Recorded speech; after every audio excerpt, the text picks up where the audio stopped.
नमस्कार। ओएमजी बिहारी की नई बुलेटिन में आपका स्वागत है। बिहार में विधानसभा चुनाव की तिथियों की घोषणा हो गई है। बिहार में एनडीए की बढ़त मिलने की संभावना भी बढ़ गई है, चूंकि एनडीए सरकार में थी और उन्होंने तैयारियां चुनाव की पहले से करने लगी। चुनावी तिथि को लेकर विपक्षी की पार्टियां कोरोना महामारी को लेकर चुनाव को टालने का दबाव डालते रही, पर चुनाव आयोग ने तिथियों का ऐलान कर दिया है। एनडीए की सरकार है, वो चुनाव की तैयारी में पहले से लगी थी, इसलिए इसका फायदा उन्हें इस चुनाव में मिलने जा रहा है।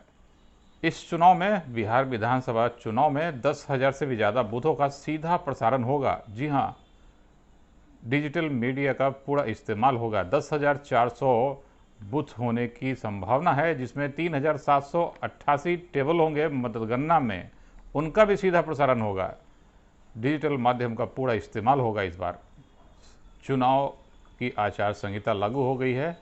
सभी चीज़ों जो भी इस्तेमाल में आएंगे, नेताओं द्वारा या पार्टियों द्वारा किए जाएंगे, उनकी दर निश्चित कर दी गई है। दर कैसे हैं? किसी नेता ने किसी को टोपी पहनाया और कोई व्यक्ति अगर किसी नेता को टोपी पहनाता है, जी हाँ, गलत नहीं समझेंगे, तो 150 रुपये उस टोपी के आपको लग जाएंगे। क्या आप जानना चाहेंगे एक समोसे की कीमत क्या होगी?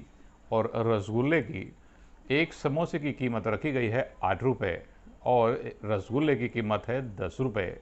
इसी तरीके से गाड़ियों वाहनों का जो इस्तेमाल होगा उसके अलग अलग कीमत रखे गए। से स्कूल खुलेंगे, विद्यालय खुलेंगे, कॉलेज खुलेंगे, पर अभिभावक अभी तैयार नहीं है अपने बच्चों को कोरोना काल में स्कूल भेजने के लिए या विद्यालय भेजने के लिए, और उधर स्कूल के प्रबंधक भी नहीं तैयार हैं कि स्कूल खोला जाए। कल जेडीयू कार्यालय में 500 से भी ज़्यादा लोगों से मुख्यमंत्री नीतीश कुमार ने मुलाकात की। जेडीयू के राष्ट्रीय अध्यक्ष होने के नाते उन्होंने जेडीयू से टिकट लेने के अभ्यर्थियों को कल उनसे मुलाकात की। कल दोपहर तो गुप्तेश्वर पांडे भी अचानक मिलने नीतीश कुमार से पहुंचे। नीतीश कुमार से मिलकर जब वो बाहर निकले तो उन्होंने यही कहा कि धन्यवाद देने आया था। रॉबिनहुड बिहार के एक गाना वायरल हुआ था, गुप्तेश्वर पांडे पे फिल्माया गया दीपक ठाकुर द्वारा। बिग बॉस फेम के दीपक ठाकुर द्वारा गाया गाना था। विवादों में पड़ने के बाद उस गाने को दीपक ठाकुर ने यूट्यूब से हटा दिया है, सोशल मीडिया से अब उसे हटा दिया गया है। आचार संहिता लगने के बाद चुनाव की पाबंदियों का भी ऐलान कर दिया गया है।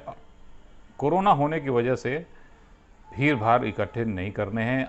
नेताओं को केवल 5 व्यक्तियों के साथ चुनाव प्रचार करने की अनुमति मिली है।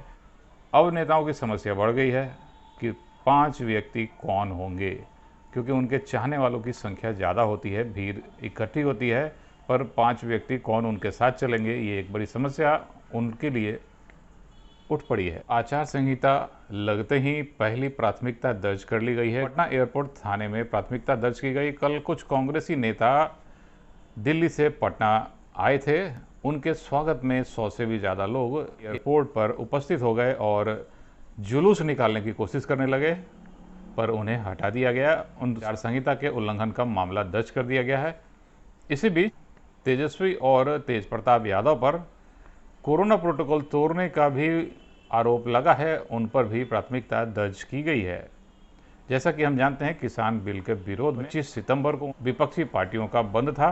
बंद के विरोध में तेज प्रताप और तेजस्वी यादव सड़कों पर ट्रैक्टर लेकर उतर गए थे। पंजाब नेशनल बैंक ने महिलाओं के लिए एक विशेष योजना लाई है। अगर आप 8,000 रुपये महीने भी कमाते हैं तो आपको स्कूटी के जैसे कोई भी बाइक खरीदने की लोन मिलेगी।